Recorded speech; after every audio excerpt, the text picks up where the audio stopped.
if you could just recollect, which was that set you designed and suddenly found that the entire work of a month and a half being I think it was India Today itself. Ah, sure. India Today conclave that gave me an awakening. The first conclave for India Today, and we had really worked hard on that project, and it was a multiple sets, lot of events during that time, because the first conclave was very grand. And was it in Noida or? No, that happened in Taj. Taj, okay. Actually, Ashoka, not Taj. Taj was 25 years of India Today. Conclave happened at Ashoka Hotel. It was a fairly large event, the first conclave. Now it has become a very big event now. So the first conclave, I was directly working with Arun Puri and a couple of their team members. Mr. Bagga and Ashish Bagga. He wasn't there that time, so Kali was there. Okay. So Kali, Arun Puri, me, and a couple of more guys were there at that time. And we were the core team to conceptualize not only the design, but what all is going to happen during that conclave. So it was one of the first things that they were conceptualizing. So they were also not very clear about the nuances of it. So with us on board, we made a lot of things clear, and it was a huge success that way. And I think soon after that, I decided to kind of leave the event industry and then come back to architecture. So then how was it?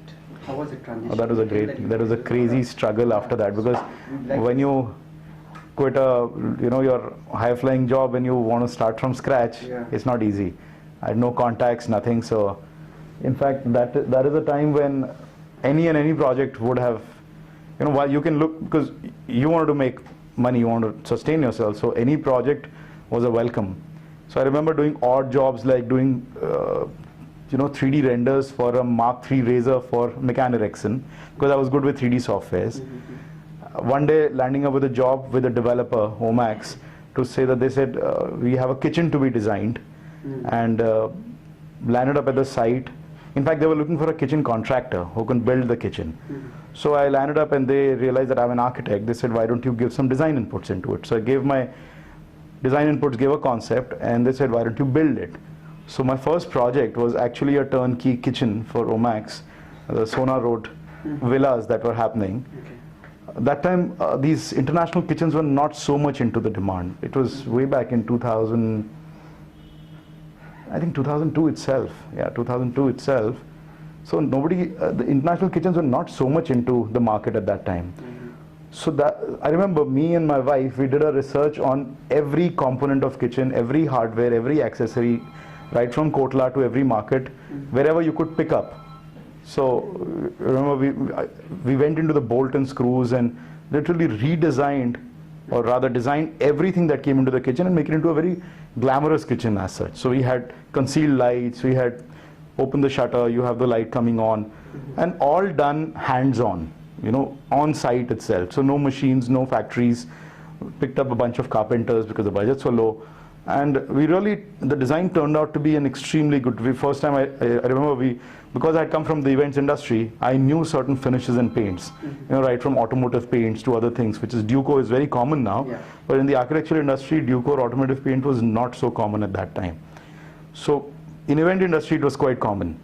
So we did the shutters using Duco, and it just created a huge rage. So they loved it. Omax, they loved that entire thing. They said, for the first time we've had a kitchen which is an Indian-made kitchen and which is so unique.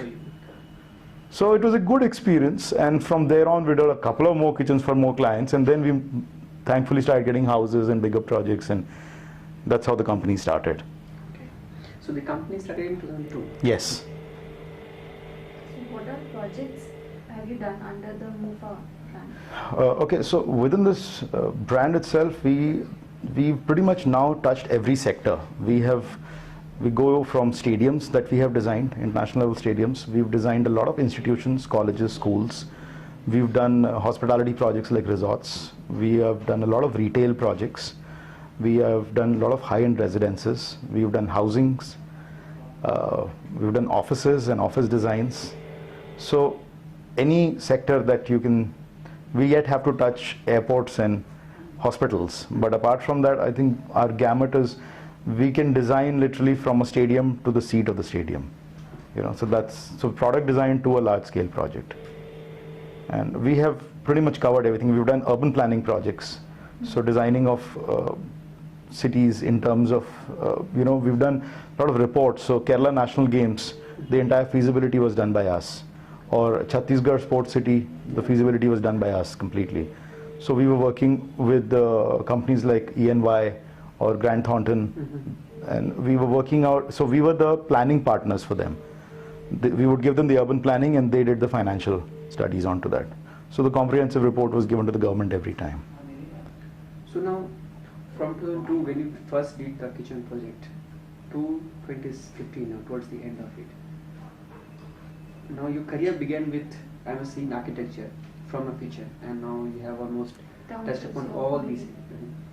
How have you seen, or how do you see the transition of a kitchen in a house? Yes. Because we were discussing just now. Actually, that's very important, because for that, let's understand one more aspect. Why did I get so interested in kitchen design? Is because I was always into cooking. I started cooking when I was 8 years old, and a lot of people don't know I am actually kind of a chef as well and a food consultant. You blog also. I do a lot of food blogging. I'm a food consultant to a lot of people, and so for me, food was I had passion for food.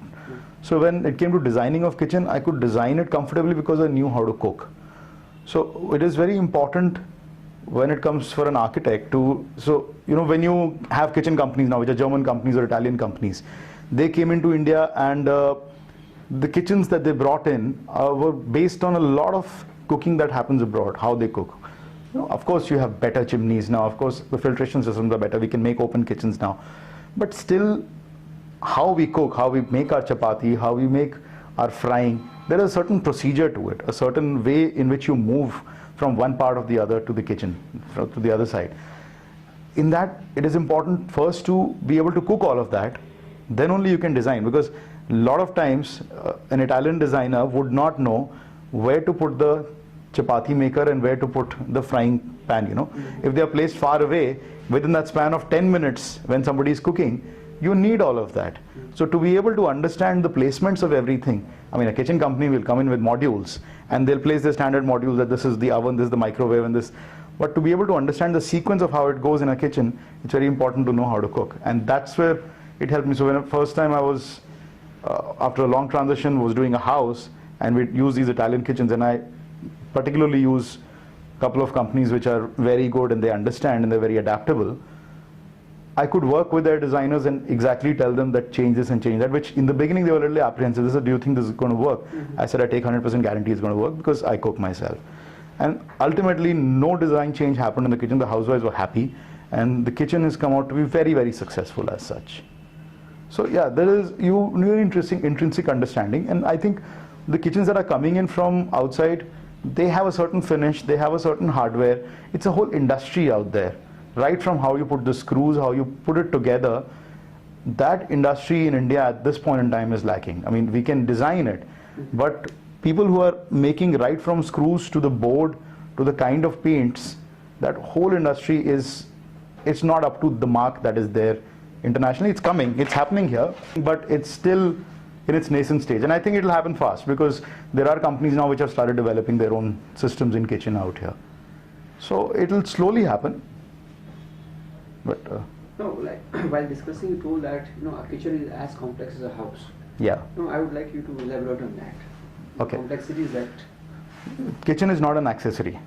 Kitchen is it's as important, literally, as designing of a whole house, because when you take the time spent for an average person between two people, I'm not here saying that whether a man cooks or a woman cooks. I think both can cook. I cook in my house.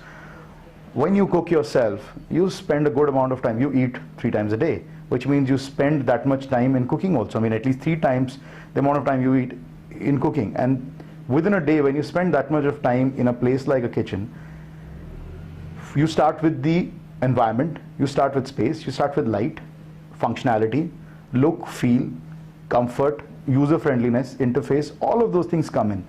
It is a complex piece of machinery which has to work by itself. So it's not like a living room where you just put a few pieces of furniture, some artwork, some designer lights, and you're done with it. Kitchen has to function. Plumbing has to work. Electrical has to work. You know, your ventilation has to work well. Each and every space how you use has to work well. So there's an overlay of a lot of activities in a kitchen when you plan it. So it's, you know, one side you're designing house and one side you're designing kitchen. So when you start from scratch, even if you go wrong with a single screw into a kitchen, you have messed up the whole design at times. So proportions of the platform to the edge detail, to how the shutter opens, to the heights, to anthropometries, it's a whole study by itself. It's not, it's a specialized study. It's not something that anybody says that, okay, I can design a house and I can design a kitchen.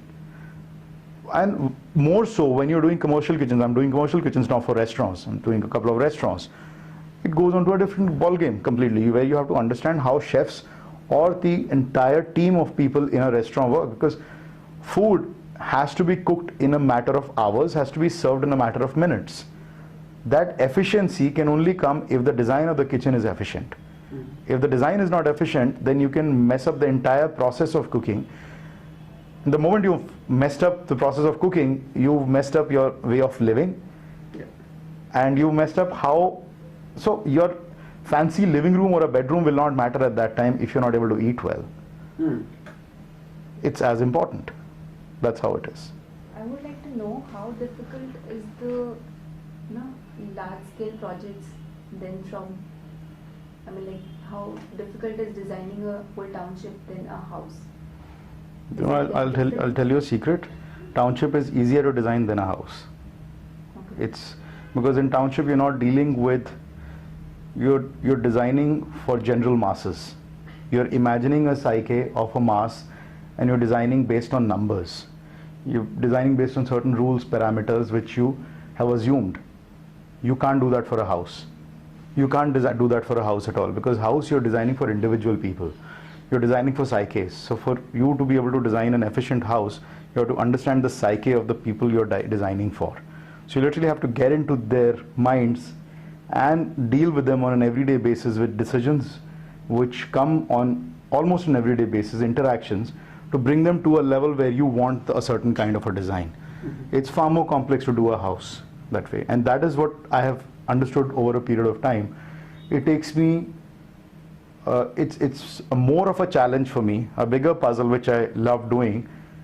That's why I'm doing more houses right now, individual residences, than doing planning projects. Because over a period of time, doing a large scale project is one from the other.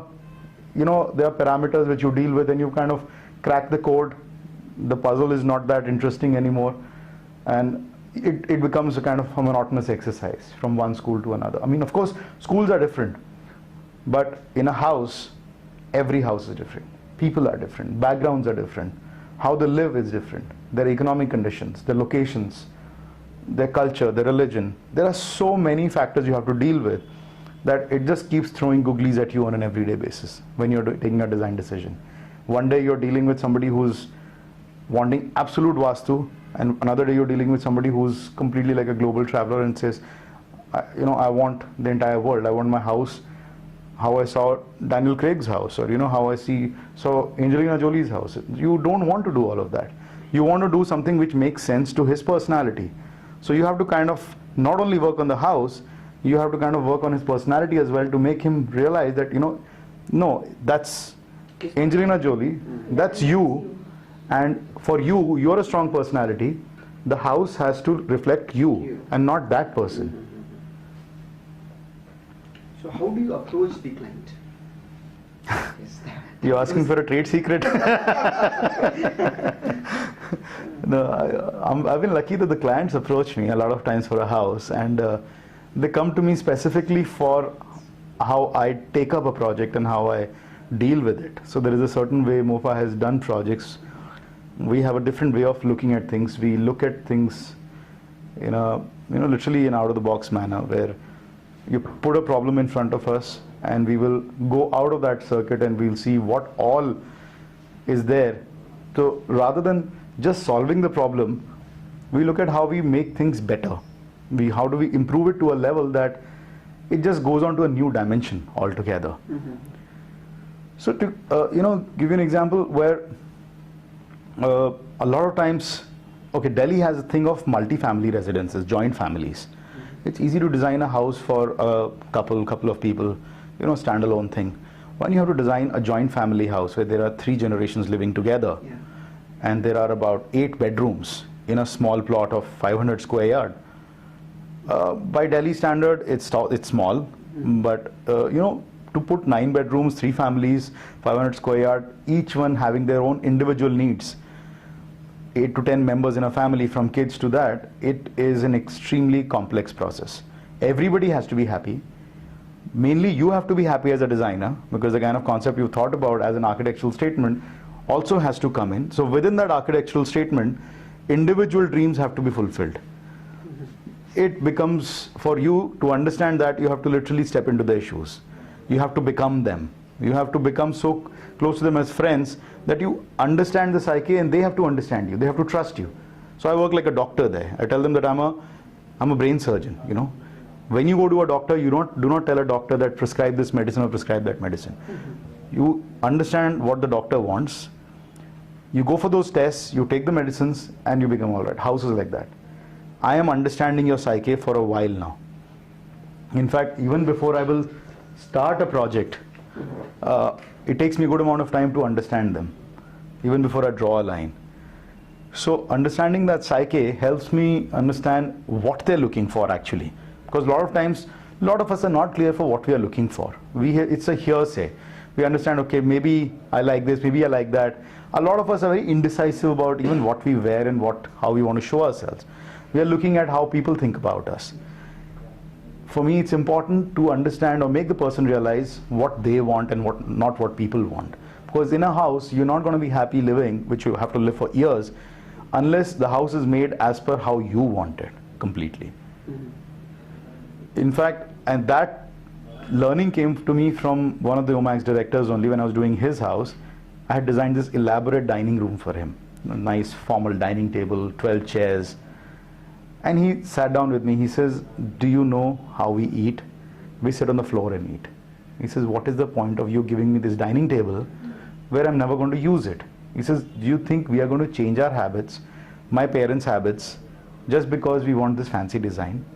So we went back to the drawing board and redraw the entire system where it was a part dining table, but one could sit on the floor. So it was like a fusion in between. We had to literally go out of the box, forget our anthropometries of what we have learned in modernist schools, and design a Baitak kind of a dining area, which is more like a cross between a Zen sitting and an Indian Baitak. And that's how the learning comes in, that you have to understand how people live before you design for them. How much time, average time, does it take to design a house or a kitchen? The way I've been talking about, it sounds very complex, but I think now we have learned and understood. So a house for us, totally from start to finish, happens in about 2 years, completely. So the day the client approaches us, down to the point when the house is handed over, it takes 2 years, because we've developed very efficient systems of understanding, designing, putting the designs together, construction, project management, on-site, following details. Literally within 2 years, we're able to handle and hand over the project, no matter how complex it is. And the kitchen, I'm sorry? Kitchen has always been a part of the house now. So it goes along with the process of doing it. But yes, because we're using international kitchens, orders need to be placed in time for them to make it. So you have to understand how Europe works, how their holidays work. So in most of the cases, the kitchen designing starts within the first 3 months of the house design itself. It's not a last minute decision. Right after the concept of the house, we get into the kitchen itself. Orders are placed way in advance, so by the time the house gets over, the kitchen arrives and it can get fitted. Because we work with the kitchen companies a lot in order to adapt our design, and that process itself sometimes takes about a couple of months. For them to understand what you want and to be able to come to a common ground between the people in the house, you and the kitchen company. All have to come to a same understanding of what the kitchen design should be. That's why we don't take ever a standard design from a kitchen company. We always work with them, customize the designs to the needs of the people. Where did you, you said you customize those kitchens? Yeah, we customize a lot of international kitchens. Customize in terms of from what components they have with mix and match, understanding each and every component, and then putting the right permutation and combination. How difficult is it, coordinating with various agencies? So when you are taking up a project or residential project, so you are an architect, now you have to coordinate the plumber, the electrician, the other parts. How difficult is to strike a balance and coordinate? See, as a firm, I'm not an individual. MOFA is not me. MOFA is an entire company of very able, intelligent professionals. All my associates, we work together, and we have very strong systems in our company which have now helped us to save time. Our systems have been designed to save our time, to make ourselves efficient. So we are one of the firms which works with less number of people but more output in a shorter span of time. And we've been able to achieve that only because we've got some certain set systems in terms of how to save time. What are the right questions you ask? We do not do mistakes. We do not revisit decisions. So every solution, every problem is well thought of before it goes onto the site, so that one doesn't have to revisit it. There are no, we don't go into trial and errors. That is not something that we believe in. We believe in perfection. Perfection which has come by redoing in our heads over and over again that this will work and this will not work. We use a lot of common sense, we use a lot of practical knowledge, there's a lot of learning from the side. So the coordinations, when we give decisions to an electrical consultant or a plumbing consultant or to a kitchen company, we intrinsically know what we want and what will work. That's how we save everybody's time into the system. So from, like you said, it takes around 2 years to hand over the particular house. So how does it, like, from the sketching to the execution, it must have been like your design at time of execution must be something else, and at time of execution that never happens. Like never happens. No? That no. Then Again, I again come back to the point that our designs are so well thought of that the first sketch that we ever present or approved concept by the client, I can put a picture of the 3D and the actual one, and you will not find a difference, because that is the level of experience and understanding of a project that we have. We don't just present a picture quickly to the client and say, okay, let's just look at this concept, and over a period of time it will change because there will be problems on site. No. When we present that concept, we take that first initial time, a lot of thought, a lot of brains, a lot of workshops happen with the client to put that together. Once that is there, then every effort happens in order to conceive or to put that design exactly on site. So a lot of mix of practical knowledge versus theoretical knowledge is important in this. You obviously take a decision when you're making a concept that nothing is impossible. We've built everything. We've done the most complex of projects. We're doing projects in Himachal Pradesh in extreme conditions where literally there's snow for 2 months. The temperatures drop. We're doing a resort there. We're doing a project on the beach of Goa where there is sea water and salt conditions, and water comes literally at half a meter from the site. So we are doing extremely complex conditions. We've done projects in Gwalior which reaches 50 degrees in summers. So we have dealt with various conditions, various economic backgrounds, and actually our knowledge of overall architecture, we're dealing with various sectors, helps us understanding practically how a house has to be designed. So that is extremely important. When you've dealt with projects where the budgets are very low already, you get used to saving money. It's like, if you're designing in Mumbai, the space is less. So given a large space, you will utilize it properly. Because we've done so many public projects where the budgets are low, we know how to utilize finances properly. So decisions that are taken during a house are extremely, thought about that way. So how much of formal education is translated? Like you were there, you from SPET, now you went to CPT, then you went to design firm, ETH, University of Zurich, okay. and then you came to architecture. Now how much of your formal education was translated into practical when you started the first project? It is extremely important to have good formal education in architecture, because that creates your foundation. Your understanding, your observations, your intrinsic knowledge of how to put things together, how to conceive an idea fast, can only happen once you have a very strong base or a foundation into the subject. Architecture is not art, it's not painting. where you just do what you feel like doing. Architecture has to work. It's a complex machinery where people use it. You transform lives of people out here. So for it to work, you do need to understand what goes behind, you know, the services, the structure, how the anthros, the space, materials that will work. You need to have a deep knowledge of all of that. And a formal education definitely creates a very strong base in your mind.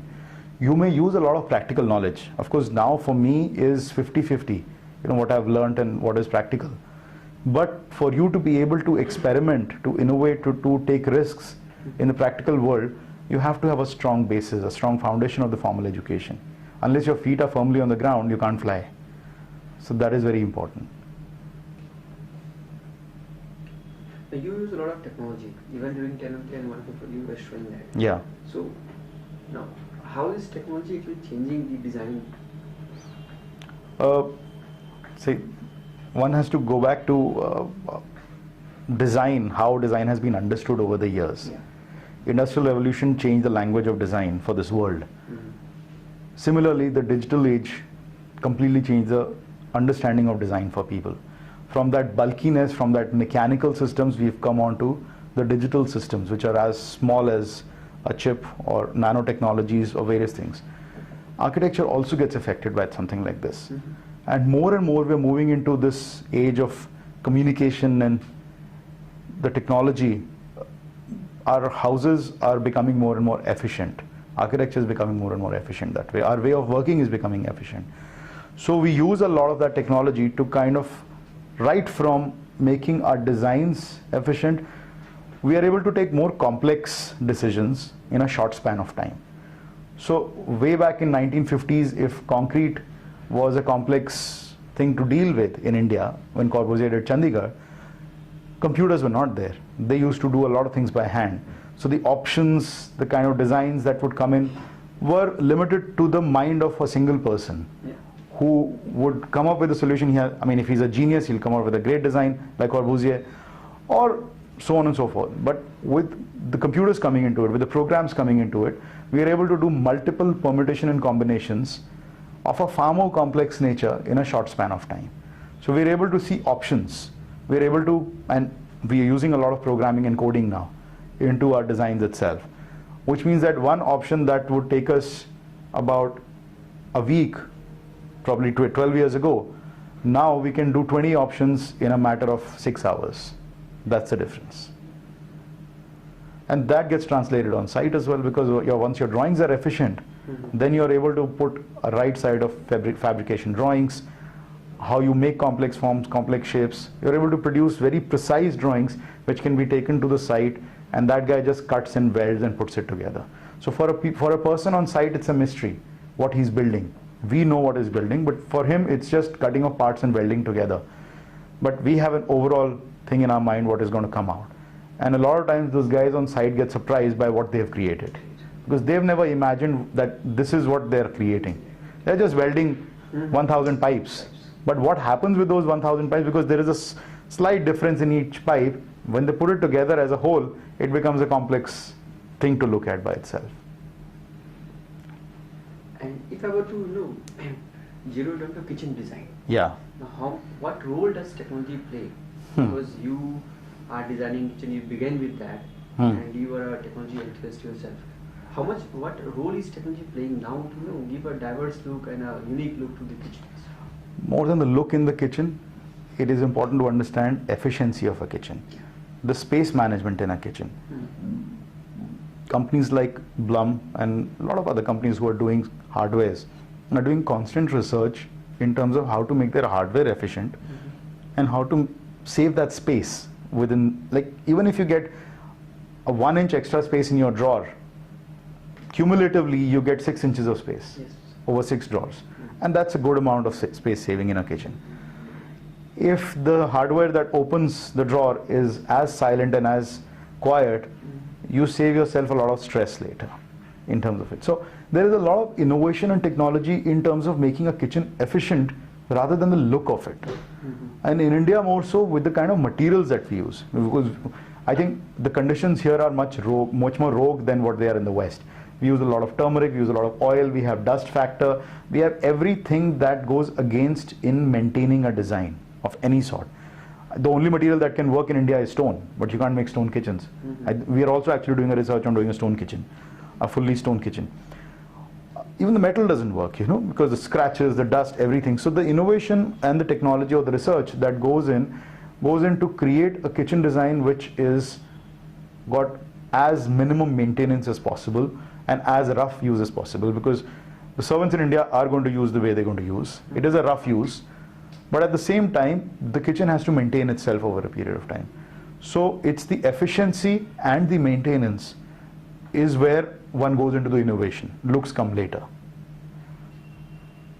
In fact, we're using in one of the kitchens something called Michelized lacquer, you know, which is a company called Schneider which is giving these kitchens. So that finish works out to be a really good finish when it comes to a painted surface, because it's got the metallic particles mixed into the lacquer, and once you do the coating of that 9-layer coating on the surface, the dust and the scratches are minimally reduced in the entire thing. But okay, one project which is very close to your heart. Very difficult. All of them are. We've designed 140 projects, and each and every project is close to my heart because no project is alike. It's like, you know, they're diverse, different projects, so they're very difficult to say one project. And more so, every project is a learning into another project. Yes. So you can't pick out one project and say, okay, that was my favorite, because the day you make that one project your favorite project, you stopped. Yeah. Because that has become your ultimate project, and then you can't go further than that. For me, the best project is yet to happen. Yes. I think probably that will be the last project that I do would be the best project. The most challenging one in that case? I'm sure there are challenges with each and every project. I think 50% of projects are, in fact, I would say about 75% of projects are challenging. Because the way we design, the way we put together things, we are always thinking out of the box, we're innovating, we're doing things which people have not done before, it becomes challenging. Because for them, for even an engineer on site or a contractor on site to understand and adapt to what we are wanting to do, it is a challenge in itself. Working with people is a challenge in itself. So every project is challenging for us. And we learn, we love challenges, we love the puzzle, we want to crack the puzzle every time. So that challenge is a good puzzle for us, and we enjoy doing it every time. Have you ever felt like that this project, I'm not liking this, that's not what I meant to be, that's what was not my This mind. feeling happens in mostly every project, and the moment that, and that is a good thing, the moment that feeling happens, you work towards bringing that project to a steer. It's like, you know, you're in a river and you're in a boat. Suddenly a nudge comes in and your boat goes in a different direction. That happens in projects also. So then you start your double effort against the current to bring it back on course. So in every project, at times in between, there are these bouncers, there are these googlies which come in, which tell you that, you know, things are not happening the way it should happen. It's taking away from its central concept. And that's when you start your double effort in bringing it back, working with the client, working with contractors, finding solutions, finding economical solutions to make it happen. So you go more than your role as an architect out of the way to make that project happen. You know, I've gone into understanding of how concrete is cast, how shuttering is made, finding offhand solutions for contractors, how they can save their money. Because unless a contractor is being able to save his money, he's not going to do it. It's all about economics in the end. If the client has to pay double for something, it's not going to happen. So you have to find solutions to get your concept within that cost frame, and that's always the challenge. What is the current project you are working on? We're working on a few high-end residences. We're working on a National Institute of Water Sports in Goa. We're working on National Institute of Fashion Technology NIFT in Kangra. We're doing hotel management IHM in UP. So there are quite a few projects of various scales. We're doing a resort, we're doing a few restaurants, few retail projects. So multiple kind of projects going on at the same time within the company. So if you could just brief us on one of the projects. Kitchen related? That will be great. That will be great. That is much for our readers then. Actually, you know, okay. You come to a stage in your career where when your passion and your profession gets mixed together. So food has always been a passion, and being a food consultant is being a passion. We've started working on a series of restaurants now, where not only we are designing the look and feel of the restaurant, but also the food that goes on the menu, the kitchen, and how that restaurant can become a success by itself. How not just by the virtue of the look and the interiors of it, but the functioning of it. Because a designer can just design and move out, and then they say it is a responsibility of the restaurateur to run that place. And with the running rents today, real estate and everything, and the food costs, that business is a very tricky business, you know, meeting your targets, being able to make profits. So doing that as a part, you go beyond an architect then. You go into the financial understanding of how a restaurant would work, how it will become a success. So you want to understand right from your design certain decisions that you take which become very crucial for you. So there is one part where how do you make a kitchen efficient for a restaurant.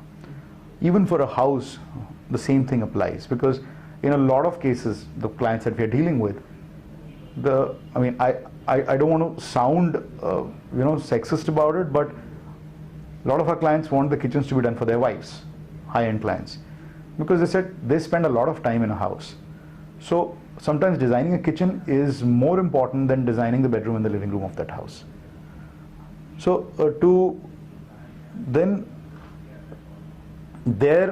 we go in, and which is what we're doing with one of the houses as of right now, where we've done an open kitchen completely.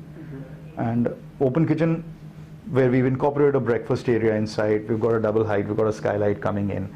So it is more of a studio space than just a kitchen.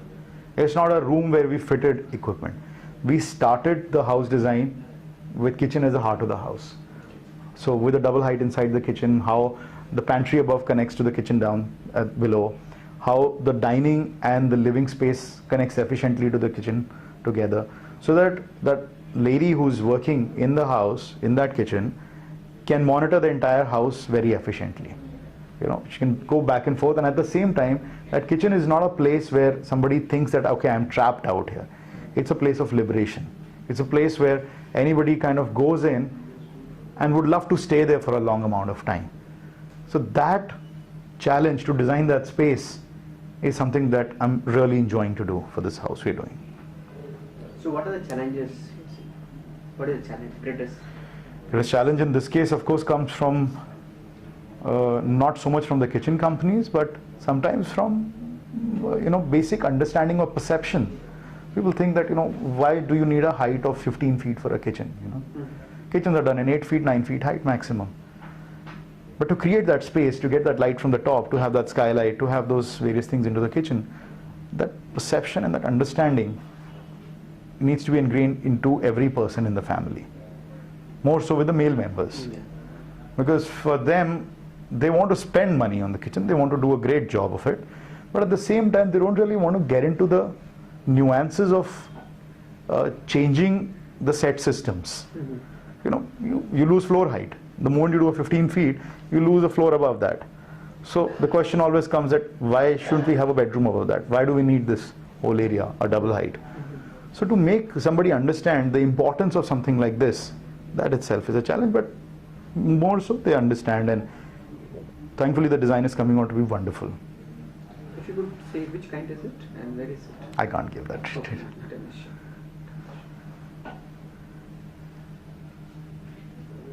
So how do you see the design changing forward? More and more we're getting busy with our professional lives. Less time we have to cook and spend time at home. So kitchens are now becoming part of living rooms.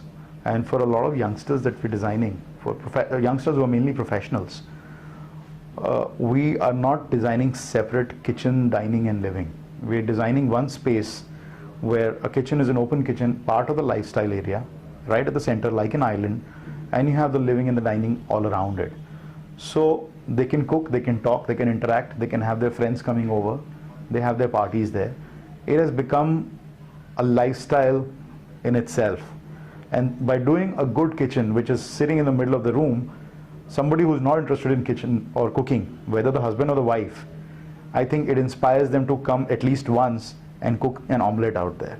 And if somebody who hates cooking cooks even an omelette in the kitchen you've designed, I think it's a success. Because that kitchen has inspired somebody to go into cooking. So when a design can do that, when a design inspires you to do something like that, I think it's great. And for that, the future of it is to not deal with the kitchen like, you know, a side part of a house. It is important to understand it as the heart of the house. I mean, go back to the traditional houses of India, as per Vastu. Kitchens were placed at the center of the house. Housewife cooked near the courtyard. Courtyard was open, the kitchen was right next to it. People ate in the courtyard. It was always the heart of the house. That understanding is coming back to India. People are knowing, understanding more and more, and that is the future, where the kitchen literally becomes the center of the house. And how would design as a whole, design profession as a whole, how is the design professionals and design as a profession changing? I think with a lot of international communication, people knowing what's happening in literally in seconds through social media, the designs that are happening all across the world, designers are getting more and more aware. They're becoming more original in India. There's an entire, that there was a time where people were blindly following what West was doing, including the designers in India. Now they want to innovate. They want to do what is local, what belongs to them. Nobody wants to be seen with a design which has already been done before. Yeah? So there is a lot of originality that's coming in young designers like us. We want to think out of the box. We want to look at local conditions. We want to look at the challenges. And that's happening all across. I mean, a lot of my peers, a lot of my friends whom I know in the industry, everybody is trying to innovate somewhere or the other. And that's, I think, the great thing. I read somewhere that you said that you treat the buildings, I mean, your construction as living. Not construction, but the design in itself. Yeah, the statement is every building is a living organism in itself, which is a storehouse of energy.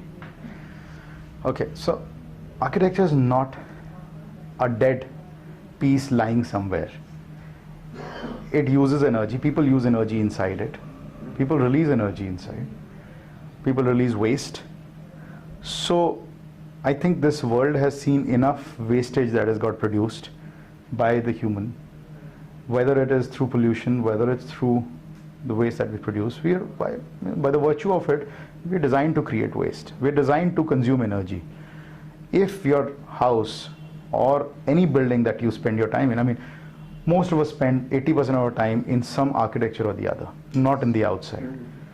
So if your building can be designed efficiently, so efficiently, that that building can produce its own energy from the waste of the human beings that we produce, and becomes a cycle by in itself, which is what we're doing in one of the offices. We're doing an office for Delhi Pollution Control Committee, where we're literally using the sewage from the city to treat that water, generate methane, which is gas, to run a gas turbine, which generates electricity, to use the wastewater into air conditioning systems to cool the area, and to use the solid waste that comes out of it as manure into the plantations, the plants which in general give more oxygen and a better living environment to the people who are using that. We collect the entire rainwater that comes into that building and use for drinking purposes for throughout the year for the people. And at the same time, we've designed walls using materials which we worked with scientists, which can take the pollution or the smoke from the basement parking, clean it and then give it out into the air. So the walls are working as filters. So it's a building that functions in itself, giving a clean environment, like an organism literally, how a sponge or a living organism would work. To most of the buildings take energy and give out waste. This building takes the waste and gives out energy. It has been done reverse, like an organism, like a living thing. And that is our philosophy of work. And so most of the projects that we do, we try to enforce this. So we generate our own electricity, we try to do that. We generate our own water, we try to do that. We try to use the entire waste in turning into energy and going completely off grid. If as a revolution every building starts doing that, we'll be generating our own energy, we'll be generating our own water, we'll be generating everything ourselves, and we will not have to put that pressure on nature that is there. So that is the philosophy of architecture that we follow out here. So this is your design philosophy? Yes, which is, so we turn our buildings into living organisms so that they take least amount of energy from the environment itself. In fact, they take in the waste and they give out energy. So indirectly it's giving to society. Absolutely. Giving to the world, to environment, to nature. Society is part of the larger nature and environment. So who have been your influencers or inspirations in the field of design and in life in general? My people that have influenced me are not just architects. So, of course, being architects, it's Le Corbusier who's been the largest influence in my life. But even chefs like Ferran Adria or Heston Blumenthal or artists like Van Gogh. You know, these, my inspirations come from all these masters who worked really hard in always innovating and coming up with something new in their fields. So whether it is this field of science or art or technology, all these mentors who have really worked hard in innovating and bringing something new to this world have been my mentors. I mean, I've always looked up to them and got my inspiration from there. And that is something that one wants to achieve, to create something new every day. As your brand is MOFA, manifestation of fluid architecture, wanted to know about the fluid architecture and how does it apply to the kitchen as well, and how? Not so much about kitchen here. Fluid means where the ideas are not fixed. We don't have a fixed style. Every project is a different project. Every project we start from scratch. Every project comes a different idea with its own set of complexities. So it's a kind of a fluid way of thinking. It's an open way of thinking. We don't want to stick ourselves or get branded under a certain style of architecture. That's why we've done varied architecture, various fields in various styles, various budgets. There is no constraint. So you cannot correlate one project with another project. We have 140, 150 distinct projects and they all sit separately. So that is where the fluidity comes in. It's the fluidity of the mind of a designer. It should not look as if it's been designed by a single mind. Yeah, it is not a still way of designing. No, I was just going through your collection of library. So from Le Corbusier to Yogi to Gita to, I was just going through Chanakya's Arthashastra also. Yes. So how important do you think it's reading? That's very evident from the collection that we have, not only here but outside also. And traveling as a designer. Absolutely, both are very, very important. A designer cannot design living in his own mind space. Okay, between me and my wife, who's my partner, when we started this firm, the common interest between both of us has been reading and traveling. And we read all kinds of things, discuss everything from history to politics to food to literature to architecture and design, paintings. There is no subject that we do not discuss because we believe that learning comes from everywhere. I mean, you can literally look at a fly and learn something from there. Traveling, most of my understanding of design and architecture has come from traveling rather than sitting in the classrooms. When I've observed, I've traveled all across Europe, I've traveled to Australia, we've traveled to Middle East, we've traveled to various parts of the world, even within India. And the learning that we've got from everywhere, I think that is extremely important, which you cannot learn sitting in a classroom. And those observations of people, societies, their habits, how people use spaces, that gives you an intrinsic understanding of design and architecture, and you utilize all of that into design. You're learning from Arthashastra, the way Chanakya thought. You're learning from a chef like Ferran Adria or Heston Blumenthal of how they use the ingredients in a kitchen and come up with something else. You're learning from, you know, literary guys like Umberto Eco. When you read Umberto Eco and you read things like Foucault's Pendulum, there are things that churn your mind. You think differently. Then you're not thinking only design. You can't think design to design. You have to think other things for you to be able to design. Because when your mind is free, when you're thinking about everything else but the design, then only design happens. If you try to concentrate or focus, you will not be able to focus. You have to free your mind The moment you free your mind of everything else, every stress, you're able to focus. That's meditation. Design is the same. You have to free yourself of design ideas for you to be able to get a new design idea. It has to be an empty space. And the space gets empty by everything else but design. At least for designers. For designers. It's very important. So any one space you would like to redesign? Which one you think, yes, this is why you wish to redesign it? A lot of times, a lot of spaces. Because you... maybe globally and locally both, if you could just... My own project or any other project? Yeah.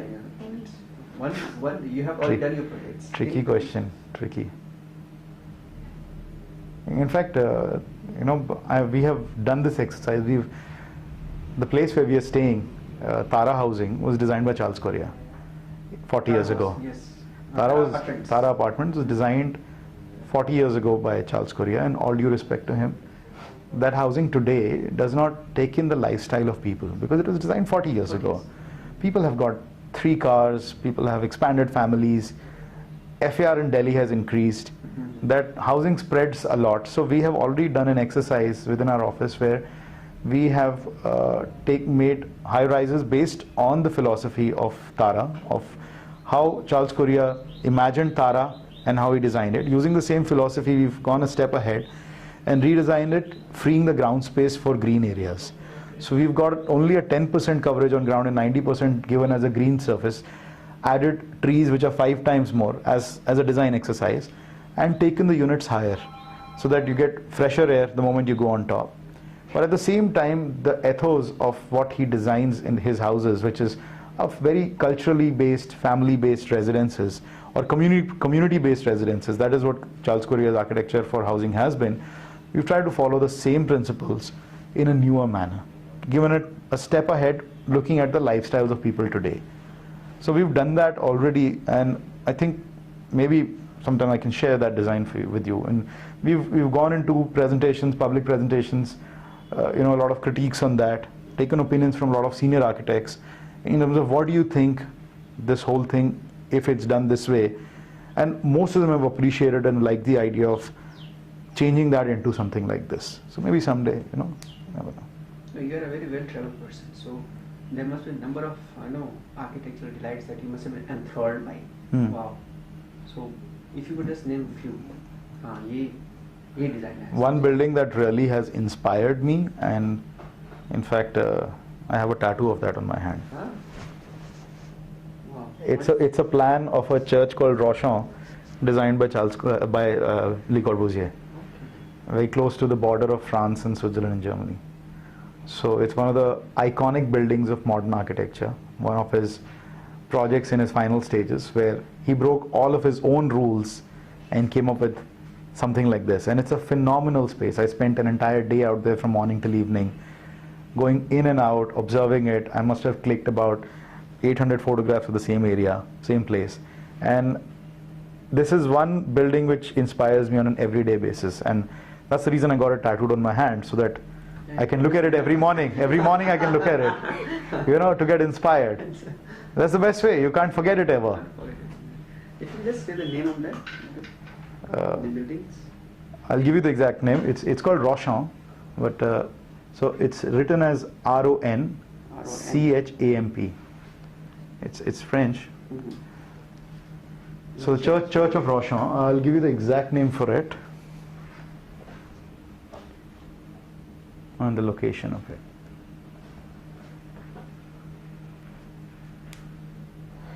Actually, it's called Notre de Rochon. Notre is a church in French. Notre de Rochon. How do you personally give back to society?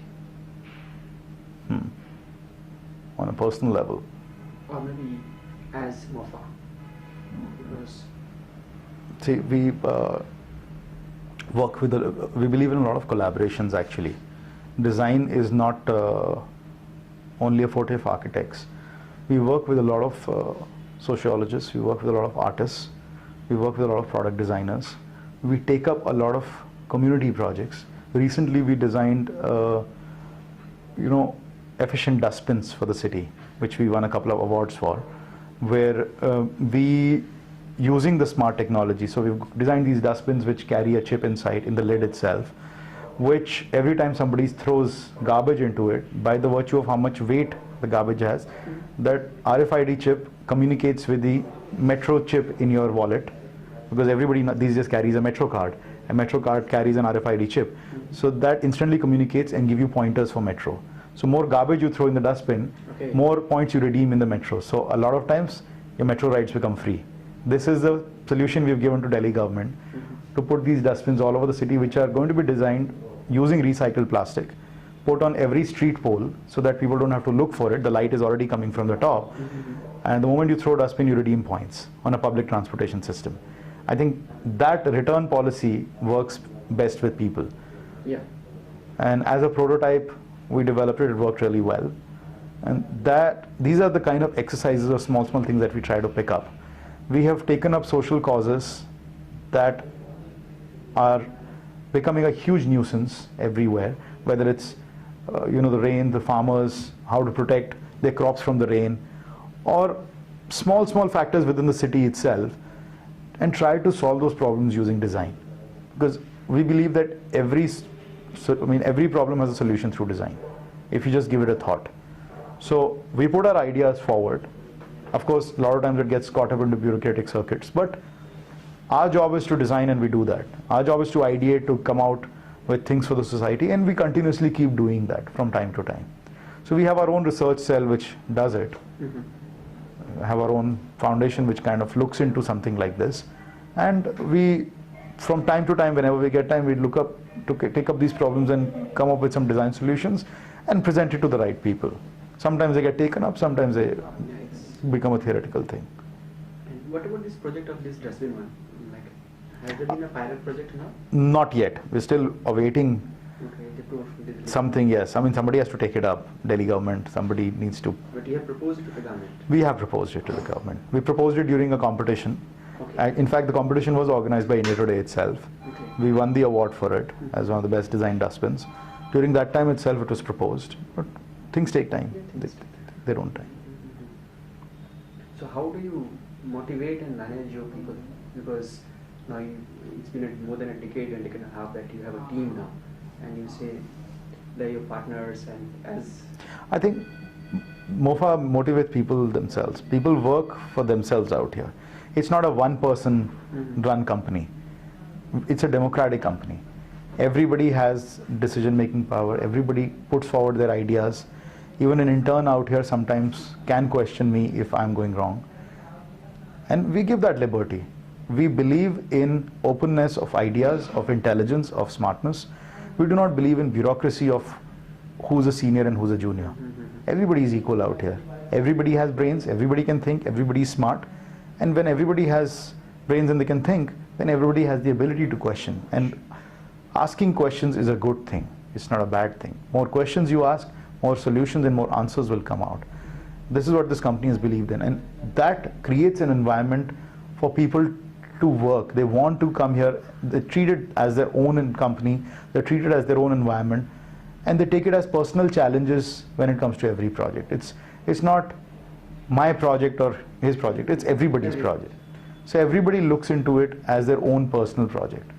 And when that feeling comes in, then you don't need to motivate anybody. Then it's a self-motivating place.